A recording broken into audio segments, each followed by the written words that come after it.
সৈয়দ ভবন থেকে আপাতত আনন্দ গায়েব হয়ে গিয়েছে। দুটো দিন কেউই ঠিক করে খাবার মুখে তোলেনি। তাও তনিমা নিয়ম করে রান্নাবান্না করলেন, বাটি ভরে হাসপাতালে পাঠালেন। আজকেও সকাল সকাল বাড়ির দুই কর্তা হাসপাতালে ছুটেছেন। এদিকে রেহনুমা মুচড়ে গেছেন অনেকটা, নামাজে বসলেই কাঁদছেন। হাসনাও তসবি ছাড়ছেন না। বাড়ির সব থেকে ছোট সদস্য মিন্তো, সেও বারবার আল্লাহর নাম জপছে। কতবার হাসপাতালে যাওয়ার বায়না ধরলো, কেউ নিলই না ওকে। তনিমা বড় টিফিন ক্যারিয়ারে সবার জন্য খাবার দিলেন। আজও হাসপাতালে ইউসা, জামিল, শওকত, সাইফুল, নাসির আছেন আজ। রোকসানাও সেখানে। অয়নের আজকে পেশেন্ট অ্যাপয়েন্টমেন্ট ছিল। ও বাড়ি ফিরল ভোরবেলা। ফ্রেশ হয়ে বের হতেই ফোন এলো। তনিমা এসে দাঁড়ালেন তখনই। শুনতে পেলেন অয়ন সব অ্যাপয়েন্টমেন্ট ক্যান্সেল করে দিচ্ছে। লাইন কাটতেই বললেন রমণী, বাদ দিলি কেন? তুষির তো জ্ঞানই ফেরেনি, দেখে আসতি না হয়। এই মেজাজ নিয়ে পারবো না, আমি তো আর তোমার বড় ছেলে নই। এই অবস্থায়ও তার থানায় নাকি খুব ব্যস্ততা, বাড়িও তো আসেনি তাই না? তনিমা নিশ্চুপ। ও নিজেই বলল, দুদিন ধরে তুষি আইসিইউতে পড়ে আছে। কার জন্য ওর এই অবস্থা?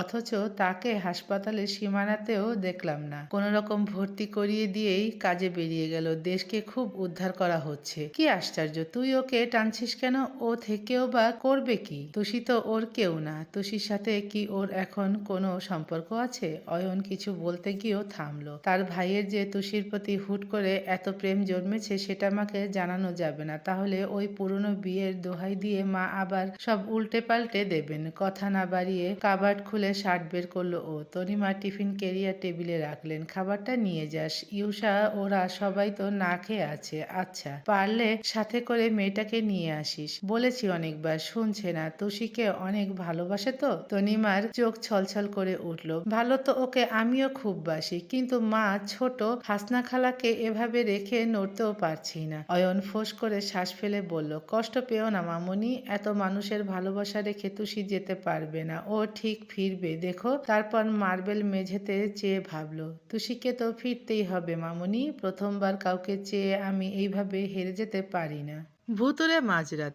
নারায়ণগঞ্জ এক ঘুমন্ত পুরী এখন। চারপাশে উঁচু প্রাচীর দিয়ে ঘেরা একটা সাদা রঙের পুরনো ফার্ম হাউসের ভেতর কেবল একটি আলো জ্বলছে। সাবেক এমপি রুস্তমের খুব কাছের বন্ধু সারোয়ার হোসেনের ব্যক্তিগত ফার্ম হাউস এটা, যা পড়েছিল প্রায় বহুদিন যাবৎ। জেল থেকে পালানোর পর রুহান এখানেই থাকছে আপাতত। সাথে আছে ৫-৬ জনের মতো সাঙ্গপাঙ্গর দল। রাত এখন অনেক, তবে ঘুমায়নি কেউ। মদের বোতল আর সিগারেটের আসরের সাথে জুয়া নিয়ে বসেছে সকলে। রুহান ফোনে কথা বলছিল, ওপাশে রুস্তম স্বয়ং। ছেলেকে ধমকাচ্ছেন তিনি। স্বার্থর ওপর এই মুহূর্তে হামলা করতে ওনার বিশদ নিষেধাজ্ঞা ছিল, কিন্তু ছেলে শোনেনি। অন্ধ হয়ে গেছে প্রতিশোধের নেশায়। বাবা ছেলের বাকবিতণ্ডা অনেকক্ষণ চলছে এ নিয়ে। এদিকে একটা কালো রঙের মাইক্রোবাস নিয়ে সেই ফার্ম হাউস থেকে প্রায় ১০০ কিলোমিটার দূরে এসেই ব্রেক কষল স্বার্থ। পেছনে আরও একটি মাইক্রোবাস আছে। দেখা দেখি থামলো সেটাও। শরীফ শুধালেন, স্যার কিছু হয়েছে? নামো। বলতে বলতে স্বার্থ নিজেই নামলো আগে। শরীফ নেমে এলেন দ্বিধাদ্বন্দ্ব সমেত। ওপাশের বাকিরাও নামলো। প্রত্যেকের পরনে সিভিল ড্রেস। স্বার্থ বলল, আমরা এখান থেকে হেঁটে যাব, যে যেভাবে যতটা দ্রুত পারি ঠিক ততটা। তবে হ্যাঁ, বি কেয়ারফুল, যে আমাদের যাওয়ার খবর ওদের কানে যেন কোনোভাবেই না পৌঁছায়। Is it clear? একই সাথে ঘাড় নাড়ল সকলে। Okay sir. ফার্ম হাউসের গেইটে দুজন লোক পাহারা দিচ্ছেন। চাঁদের আলোর সাথে গেইটের সফেদ বাল্বের আলোতে দেখা যাচ্ছে তাদের। স্বার্থ সামনে ছিল, থেমে গেল তুরন্ত। কণ্ঠ চেপে বলল, দাঁড়াও শরীফ। কেন স্যার, আবার কি হলো? স্বার্থ চোখ দিয়ে ইশারা করলো ওদিকে। সাগর বলল, স্যার ফটাফট গুলি চালিয়ে দেবো, ভেগে যাবে। দুজন তো, আর আমাদের এতজনের সাথে পারবে না। হুম, ওদের পেছনে সময় নষ্ট করতে গেলে ভেতরের বাকিরা সতর্ক হয়ে যাবে। বাড়ির পেছন থেকে যদি পালানোর কোনো পথ থাকে, তীরে এসে তড়ি ডুবতে দেওয়া যাবে না। আমাদের এমনভাবে যেতে হবে যাতে সাপ মরবে, লাঠিও ভাঙবে না। শরীফ শুধালেন, তাহলে কি করব স্যার? সব যদি আমি বলি, তুমি এসআই হয়েছ কি করতে? ওদের গেট থেকে সরানোর ব্যবস্থা করো। শরীফ মাথা চুলকালেন। তার ঘটে বুদ্ধি আসছে না। আপাতত সব দুশ্চিন্তায় ছিঁড়ে খুঁড়ে যাচ্ছে। অনেক কাঠখড় আর স্বার্থর বুদ্ধির মারপ্যাচে এই ফার্ম হাউস অবধি এসেছেন ওনরা। কিন্তু ভেতরে কতজন আছে কে জানে, সাথে বোমা টোমাও থাকতে পারে। যদি সবাইকে উড়িয়ে দেয়, ইস, বউ বাচ্চার মুখ আর দেখা হবে না তাহলে। শরীফের এই ভাবনায় বুধ স্বভাবে স্বার্থ বিরক্ত হলো, মেজাজ চটে গেল তার। কিন্তু এই মুহূর্তে চোটপাট দেখালে চলবে না। পিছু ফিরে ঘাড় নেড়ে সাগরকে ইশারা দিয়ে বোঝালো কিছু। মাথা নাড়ল সে, সাথে আরেকজন নিয়ে দেওয়ালের ওই পাশে চলল। বাকিরা দাঁড়িয়ে রইল অন্ধকারের আড়ালে। সাগর একটা বড় ইট তুলে পাঁচিল ছুঁড়ে মারল ভেতরে। সিমেন্টের উঠোনে ধূপ করে পড়ে বেশ শব্দ করলো সেটা। অমনি গার্ড দুজন নড়েচড়ে উঠলেন, এক পল দেখলেন একে অন্যকে। কেউ পাঁচিল টপকে ঢুকেছে ভেবেই ত্রস্ত বন্দুক নিয়ে ছুটলেন সেদিকে। মোটা গাছের আড়ালে দাঁড়িয়ে থাকা শরীফ বুক ফুলিয়ে হাসলেন। অমনি ফিসফিস করে বললেন, mind blowing sir, mind blowing. ঘরটা মদ সিগারেটের উটকো গন্ধে ভরা, হাসাহাসি আর হইচইয়ে সরব পরিবেশ। রুহান কথা শেষ করে এসে বসলো। মুখটা কালো দেখে আসাদ বলল, কি হইছে ভাই, চিন্তা হইতাছে রে? পুলিশ মরে নাই দেখা? তার মনতা উত্তর বুঝিয়ে দেয়। কবির বলে, আরে ভাই, এত ভাইবেন না। আজ মরে নাই, কাইল মরবো। আমাগো হাত দিয়া বাঁচবো কয়দিন? আসাদ সাই মেলায় বলে, নেহাত আপনি মানা করলেন, নাইলে আমরাই যাইতাম ওর কাম তামাম করতে। আপনার যে কিসের এত ভয় কে জানে? রুহান খিটমিট করে বলল, চুপ অজাতের দল, তোরা কি ওরে হালকা ভাবতাছস? ওই হারামজাদার গুতা খাইছস তোরা? আমি খাইছি। হারা বাচ্চায় আমার পেটের নাড়িভুড়ি পর্যন্ত নাড়াইয়া ফেলাইছিল। আর আব্বাই তো পাঠাইছিল তগ। পারছিলি কিছু করতে? পুলিশের ঘাও খাইছস, আবার কোন মাইয়ারও মাইর খাইয়া ভাগ্যা আইছিস। অজাতটা আবার আমারে কথা শোনায়। অমনি মুখটা ছোট করে ফেললো ওরা। তবে আসাদের গায়ে লাগলো বেশি। সেদিন একটুর জন্যেও পুলিশের পিঠে ছুরি গেঁথে দিতে পারেনি। কোত্থেকে এক শার্ট প্যান্ট পরা জংলি মেয়ে এসে বাঁচিয়ে দিয়েছিল। আবার কি করলো? এমন লাথি মারলো ওকে। রুহান কটমট করে বলল, ওই সুবাচ্চারে তো আমি মারমুই। ওরে না মারতে পারলে আমার শান্তি হইব না। 4 মাস জেল খাটছি ওর লাইগা। ভিতরে কোনো সুবিধাও পাইতে দেয় নাই। একটা বিড়ি পর্যন্ত খাইতে পারি নাই। অয়ে আব্বার পজিশন খাইছে, সব খাইছে আমাগো। ওরে আমি শান্তিতে বাঁচতে দিমু না। কবির বলল, ওর বাড়িটা বোমা দিয়ে উড়াইলে হইতো না? তরে চুপ থাকতে কইছি। পুলিশের পুরা গোষ্ঠী মাইরা আমাগো উড়াবি তুই? আব্বা এখন এমপি নাই, চাচাই কইছে এইসবে জড়াইতে পারবো না। আমাগো বাঁচাবো কেডা? পুলিশের বাপমা সহ ওপেন মারলে প্রশাসন আরো খেপবো। পরে ক্রস ফায়ারে মরমু আমরা। ওরে একারে মারতে হবে চুপে, যাতে লোক টের পাইলেও প্রমাণ না পায়। যাজ্ঞা, নতুন প্ল্যান বাইর করতে হইব। আপাতত গায়ে এনার্জি দরকার। মাইয়া এইটা তেরা, কথা শুনে না, করতে আনছোস? আসাদ মিনমিন করে বলল, বেশি দূর যাইতে পারি নাই তো, রাস্তায় পাইছি, লইয়া আইছি। 1200 টাকা চাইছে। রুহান তিতি বিরক্ত মুখে বলল, এক রাইতে হইব না, থাকুক কয় রাইত। তাইলে তো টাকা বাড়বো। টাকা দিব কেডা? বাচ্চা থাকে কিনা আগে দেখ।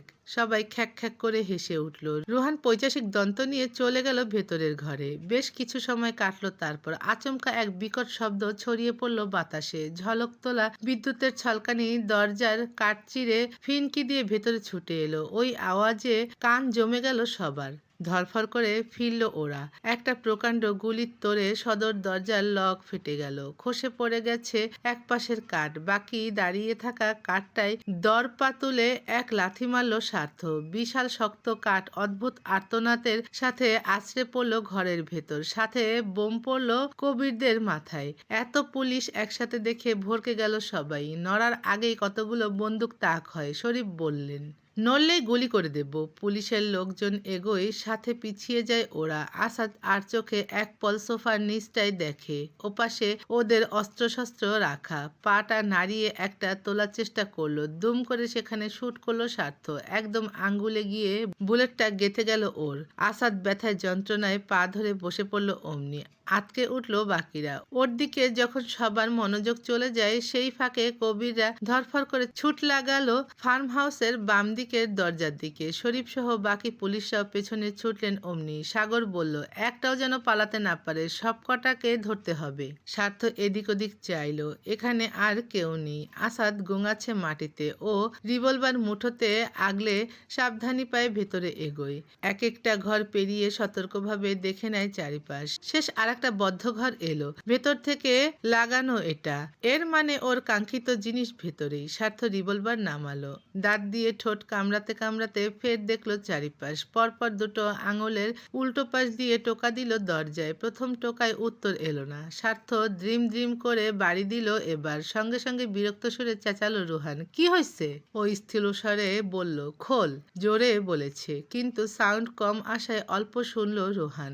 একটু অবাক হলো সাথে, দলের কেউ এভাবে কথা বলে না, নাকি ভুল শুনলো? এই রুম সাউন্ডপ্রুফ বলা যায়, বাইরের আওয়াজ তেমন আসে না। সরোয়ার এখানে এসে আরাম আয়েশ করতেন এক সময়, সে হিসেবে খুব সাহেবীভাবে বানানো, কিন্তু এখন দেশের বাইরে থাকায় ওনার কাজে লাগে না। রুহান মেয়েটাকে ছাড়লো, লুঙ্গিতে গিট দিতে দিতে এসে টেনে খুলল দৌড়টা। সঙ্গে সঙ্গে ওর ঘাড় থাবা মেরে ধরে এনেই মাথাটা দেওয়ালে সজোরে ঠুকে দিল স্বার্থ। আতর্কিত আক্রমণে ভরকে গেল রুহান, ফিরল হকচকিয়ে। স্বার্থ বুকে লাথি মারে, রুহানের পিঠ সেটে যায় দেওয়ালে। ভেতরের মেয়েটির মুখ ভয় ডরে ফ্যাকাশে হয়ে গেল। চাদর পেঁচানো দেহ নিয়ে এক ছুটে পালিয়ে গেল সে। হঠাৎ কেউ পাশ কাটানোয় স্বার্থ মনোযোগ সরল একটু, অমনি সেই সুযোগ লুফে নিল রুহান। ঝড়ের বেগে সদরের দিকে ছুটল সে। চিতার গতিতে স্বার্থ ধাওয়া করলো পেছনে, কিন্তু দলবল রেখে যাওয়া ঘরে এসে রুহান কাউকেই পেল না। সেই বোতল, আধখাওয়া সিগারেট আর জুয়ার তাস পড়ে আছে মেঝেতে। ও বুঝলো পালিয়েছে সব, কিন্তু এই পুলিশ এখানে কিভাবে এলো? এটা এমন জায়গা যেখানে নেটওয়ার্কও ভালো কাজ করে না। তার হতভম্বতার মাঝে স্বার্থ উড়ন্ত অস্ত্রের মতো এসে পিঠে লাথি মারল। থুবড়ে মেঝেতে পড়ে গেল রুহান, ব্যথায় অবশ হলো শরীরটা। স্বার্থ এগোতে নেয়, ফোনে কল বাজলো তখনই। ভাবলো ধরবে না, কিন্তু মনে পড়লো জামিলের কথা। ও বলেছিল তুষির খবর জানাবে আজ। তুরন্ত তাড়াহুড়ো করে পকেট থেকে ফোন বার করলো ছেলেটা। জামিলই কল করেছে। রিসিভ করতেই হড়বড়িয়ে বলল, স্বার্থ, স্বার্থ, তুষি। নামটা শুনে স্বার্থর বুক শুকিয়ে যায়। মাঝপথেই উৎকণ্ঠিত হয়ে বলে, তুষি, কি হয়েছে? পরেরটুকু আর শোনা হলো না। পূর্বেই পেছন থেকে পিঠের মাঝে তেসরা ভাবে রামদা দিয়ে এক কোপ দিল রুহান। শার্ট ছিঁড়ে ত্বক ফেটে সেই ঘা বসে গেল ঠিক হাড়ের কাছে। দুম করে স্বার্থর হাত থেকে ফোনটা ছিটকে পড়ে গেল কোথাও, টুকরো হয়ে গেল স্ক্রিনের কাজ। স্বার্থর বলিষ্ঠ শরীরের সাথে মাথাটাও সামনে ঝুঁকে এলো একটু। দুদণ্ড থমকালো শ্বাস।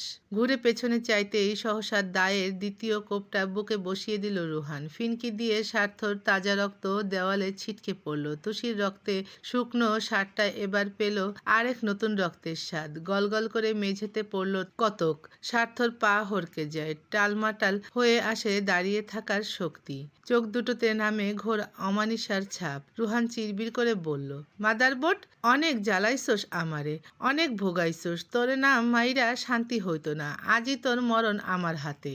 স্বার্থের শরীরটা টলছিল প্রচণ্ড হাওয়ায়। একটা চারাগাছ যেমন এপাশ ওপাশ করে, পা দুটো দুলছিল তেমন। রক্তিম চোখে জল। রুহান যখনই মাথা বরাবর কোপ দিতে দাঁত তুলল, খপ করে এক হাতে ওর কবজি ধরে ফেলল সে। আরেক হাত দিয়ে রুহানের গলা চেপে ধরল। হাত থেকে দাটা পড়ে গেল তার। চোখ উল্টে যাওয়ার মাঝেই স্বার্থ দানবীয় লাথিটা ফের বসালো ওর দুই পায়ের মাঝে। যৌনাঙ্গে এক নিষ্ঠুর ঘায়ে ছিটকে লুটিয়ে পড়ল রুহান। স্বার্থ আজ আর ভাবল না, না নিজেকে নিয়ে, না নিয়ম নীতি। শুধু মনে হলো একটা ভাইরাসকে, একটা পশুকে তার দাহ করা উচিত। না হলে এর বিষ ছড়িয়ে পড়বে চারিপাশে। আরো অনেক মেয়ে রেপড হবে, আরো অনেক মানুষ খুন হবে। তুরন্ত রিভলভারটা তুলেই ঠিক ওর কপালের মাঝখানে শুট করলো স্বার্থ। রুহানের চোখ দুটো থমকে যায়, থমকায় ছটফটানো শরীরটা। আটকে থাকা বাতাসের মতো দুপল থেমে ওখানেই নিঃশ্বাস ছেড়ে দিল সে। কপাল ফুটো করে গেড়ে যাওয়া বুলেটের ক্ষত থেকে তখনও ধোঁয়া বের হচ্ছে। একটা জানোয়ারের ইতি ঘটলেও স্বার্থর গোটা পৃথিবীটা দুলছে তখন। বুক পিঠ থেকে ঝর্ণার মতো চুইয়ে পড়ার রক্তে পা ফসকে যাচ্ছে বারে বারে। চোখের সামনে অন্ধকার নেমে আসছে, অথচ স্বার্থ নিজেকে শক্ত রাখতে চাইলো ঠিক থাকতে। উদ্ভ্রান্তের ন্যায় চারপাশে দেখলো একবার। কোথায় পড়লো ফোনটা? তুষির খবর নিতে হবে না? কিন্তু আবছা জড়ানো দৃষ্টি ছাপিয়ে ও কিছু খুঁজে পেল না। বরং দুষ্কর হলো দাঁড়িয়ে থাকা। ঢলে পড়তে নিলেই কোত্থেকে যেন এসে ধরফর করে ধরে ফেললেন শরীফ। আটকে বললেন, স্যার, স্যার, স্যার, আপনার এই অবস্থা হলো কি করে? স্বার্থ শ্বাস টানছে, প্রতিটি শ্বাস যেন ফুসফুস চিরে নেয়া করাতের ঘা। চোখ দুটো রক্তের মতো লাল। কোনো রকম বলল, ফোন। শরীফ দিশা হারিয়ে ফেললেন। স্বার্থর শরীর থেকে জলের মতো রক্ত পড়ছে, ভেসে যাচ্ছে সব। উনি উদ্বেগ নিয়ে চেঁচালেন, সাগর, সাগর, এদিকে এসো। স্বার্থর গলার তেজ কমল না, বিড়বিড় করে বলল, আমার যাই হোক না কেন, খবর যেন বাড়িতে না যায়। This this is my order. Sagar ওরা ছুটে এলো, সবাই মিলে তুল্য স্বার্থর নিস্তেজ হতে চাওয়া দেহ। একটা মাইক্রোবাসে আসামির বাকিদের তোলা হয়েছে, বাকি একটার পেছনের লম্বা সিটে স্বার্থকে শুইয়ে দিল ওরা। শরীফ স্বার্থর মাথা কোলে নিয়ে বসলেন, হাতের তালু ডলতে ডলতে অস্থির হয়ে বললেন, আপনার কিছু হবে না স্যার, কিছু হবে না আপনার। স্বার্থ দম টেনে টেনে ওই একই কথা বলল, কাউকে কিছু বলবো না স্যার, বলবো না। তারপর সাই সাই করে ছুটল সেই গাড়ি। স্বার্থ টের পেল এই যন্ত্রণা আরো তীব্র হচ্ছে, রক্ত পড়তে পড়তে হয়তো চুপসে আসছে ওর ভেতরটা। আস্তে ধীরে নিঃশ্বাস হচ্ছে ওর ফুসফুসের গতি। তার পুরুষালী হৃদয় স্পন্দন যখন ধীরে ধীরে কমছিল, শহরের বুকে কোনো আইসিইউতে শুয়ে থাকা আরেক তরুণীর হৃদস্পন্দন ফিরছিল সে সময়। স্বার্থ যখন প্রচন্ড ব্যথার কাছে আস্তে ধীরে হার মেনে নেয়, তখন জাদুর মতো একটা একটা করে আঙ্গুল নড়ল তুষির, নড়ল তার বন্ধ চোখের পাতা। স্বার্থর লাল চোখের কার্নিশ ছুঁয়ে একটা জল গড়িয়ে পড়ল, আর পারল না চেয়ে থাকতে। খুব ক্লান্তের ন্যায় চোখ জোড়া বুজে নিল সে। এক ঝটকা হাওয়া ফিসফিসিয়ে আওড়ালো, তুষি। চোখ মেলে চাইল তুষি, লম্বা নিঃশ্বাস গলিয়ে প্রায় 4 দিন পর দেখল এই ধরনের মুখ। তার চোখের নরণ দেখে নার্স ছুটলেন বাইরে। তুষির কানে স্পষ্ট আওয়াজ এলো, পেশেন্টের জ্ঞান ফিরেছে কথাটা। ধীরে ধীরে গোটা কক্ষে চোখ বোলালো সে, ঝাপসা ঝাপসা দেখতে পায় সব। খুব আস্তে আস্তে আরো স্পষ্ট হলো তা। অবচেতন মলিন মুখে প্রথমেই তুষি খুঁজে বেড়ালো প্রিয় সেই মুখ, বিটকেল, ওর বিটকেল।